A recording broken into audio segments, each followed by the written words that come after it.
د هندوستان ناپاک جنگي ارادو خلاف د پاک فوج کامیاب جوابي کاروائی باندې ملاکنډ کې د افغان مهاجرینو په سړکونو راوتلي دي او جشن یې منځره دی.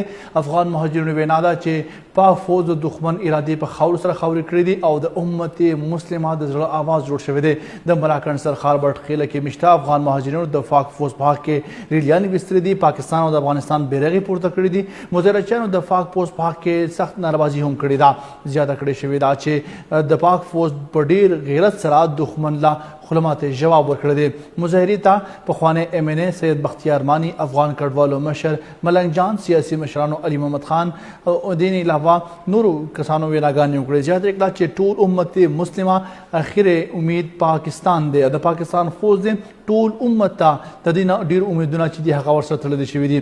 دوی زیاته کړه چې مودي سرکار د خپله نوکري په خولو لپاره د پاکستان باندې داسې قسمه فالس فلیګ اپریشنو ایجنډې جوړه کړي دي. د پهلګام واقعه یو دروغ او پروپاګاندا وه چې کوم د پاکستان سره هغه تړل کېده. پاکستان فوج د بھارت د کم جارحیت دی د هغې خلمات جواب ورکړی دی.